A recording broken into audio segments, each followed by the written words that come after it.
আচলতে অভিনয়ৰ লগত মই জড়িত হৈছিলোঁ নাটকৰ জৰিয়তে। আপুনি ভ্ৰাম্যমান থিয়েটাৰত কিমান বছৰ কাম কৰিলে? 4 বছৰ মই নাটকৰ পৰা আহি ধাৰাবাহিকৰ পৰা আজি থিয়েটাৰ। তেতিয়ালৈকে যুঁজি যাম যেতিয়ালৈকে মই গঢ়িব নোৱাৰো এইখন সীতাৰ সংসাৰ।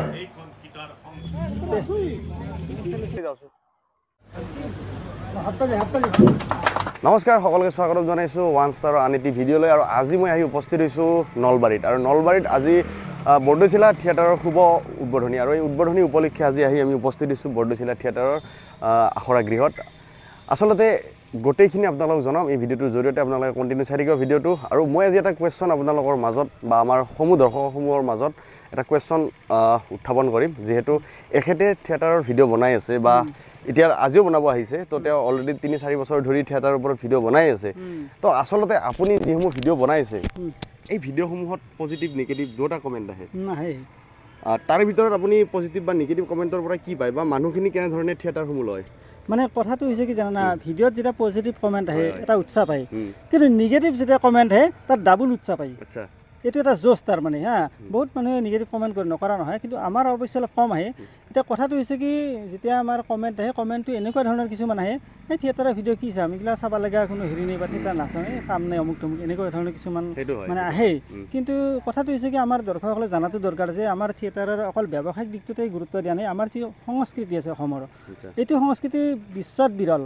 এই সংস্কৃতিটোক জীয়াই ৰাখিছে ভ্ৰাম্যমানৰ একাংশ কৰ্মীয়ে, আৰু ইয়াৰ জৰিয়তে বহুকেইখন ঘৰ চলি আছে। গতিকে যাৰ কাৰণে আমি ইয়াক ছাপোৰ্ট দিব লাগিব। থিয়েটাৰৰ জৰিয়তে বহু কেইঘৰ নিবনুৱা সমস্যা দূৰ হৈছে। মিনিমাম এখন থিয়েটাৰত মেক্সিমাম 300 100+ থাকে, মানে 100ৰ ওপৰত মানুহ থাকে। তো মই থিয়েটাৰৰ বিষয়ে বহুত বেছি ভালকৈ নাজানো। তো এখেতে মানে বহুত বছৰ ধৰি ভিডিঅ' বনাই আছে, তো তেওঁ জানে যে ক'ত কোনখন থিয়েটাৰত কিমান বেছি বা কেনে থিয়েটাৰত কিমান মানুহ লাগে। থিয়েটাৰৰ বহুটা ভাগ আছে, ধৰি লওক ভ্ৰাম্যমান আছে, আৰু আপোনাৰ কি আছিল এইটো নাট্যদল আছে। তো তাৰ ভিতৰত ভ্ৰাম্যমান আমাৰ অসমত বহুত কেইখনেই হ'ল আজিলৈকে।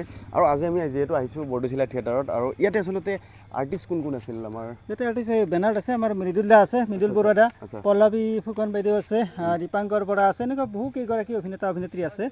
পুৰণি আৰু গোটেইখিনি মানে এক্সপাৰ্ট লগ পাইছে আগতে, বহুত ভাল অভিনয় কৰে। যোৱা বছৰো সুন্দৰ অভিনয় কৰিছে। আৰু ইয়াতে নাটক লিখিছে সতীশ দাস, গংগাৰ পানী মক্কাৰ মাটি। আচলতে এই নাটকখন কেনেধৰণে হ'ব আজি হয়তো আপোনালোকৰ মাজত আমি দেখাবলৈ নোৱাৰিম বা একো ক'ব নোৱাৰিম এই নাটকখনৰ বিষয়ে, কিন্তু আপোনালোকে ভিডিঅ'টো চাই থাকিলে গম পাব যে এই নাটকৰ আচলতে তেওঁলোকে দুটামান শ্লোক মাতি দিব বা ডাইলগ মাতি দিব। তো আমি ভিতৰলৈ যাম, আপোনালোকে চাই থাকিব আমাৰ ভিডিঅ'টো কণ্টিনিউ। ধন্যবাদ। আজি মই যুদ্ধ ঘোষণা কৰিছোঁ, তেতিয়ালৈকে যুঁজি যাম যেতিয়ালৈকে মই গঢ়িব নোৱাৰো। আৰু ইতিমধ্যে আখৰা গৃহ মুকলি হৈছে, আপোনালোকে গম পাইছে আমাৰ ভিডিঅ'ৰ জৰিয়তে। আৰু ইয়াতে অভিনেত্ৰী আৰু কলা কৌশলীসমূহ আছে, তেওঁলোকৰ লগত আপোনালোকক চিনাকি কৰি দিম। প্ৰথমতে বাইদেউ নমস্কাৰ, প্ৰথমতে আমাৰ চেনেললৈ আপোনালোক স্বাগতম জনাইছোঁ। বাকী আপুনি ভালে আছে? একদম ভাল। কি এইবাৰ কেনেধৰণে প্ৰস্তুতি চলাইছে আপোনালোকে? প্ৰস্তুতিটো তিনিজন ভিন্ন নাট্যকাৰৰ নাটক। কাহিনী সম্পূৰ্ণ গম পোৱা নাই, কিন্তু মেণ্টেলি যুদ্ধ দিম এই 1.5 মাহ, তাৰ ফলত তাৰপিছত ৰাইজে আমাক দেখিব। গতিকে সেইটো মনোবল লৈ আহিছোঁ। আৰু আপুনি ভ্ৰাম্যমান থিয়েটাৰত কিমান বছৰ কাম কৰিলে? 4 বছৰ। মই 17-18 আৰু 18-19 কোহিনুৰত আছিলোঁ। তাৰপিছত মই 3-4 বছৰ নাছিলোঁ। তাৰপিছত আকৌ যোৱা বছৰ সূৰ্য, এবাৰ বৰদৈচিলা। আৰু মই এটা কুৱেশ্যন কৰিম যে বাইদেউ, আপোনালোকৰ 3খনকৈ নাটক থাকে, তাৰ ভিতৰত আপোনালোকৰ এই স্ক্ৰিপ্টবোৰ ইমান লং, মানে কেনেকৈ মনত থাকে আপোনালোকৰ?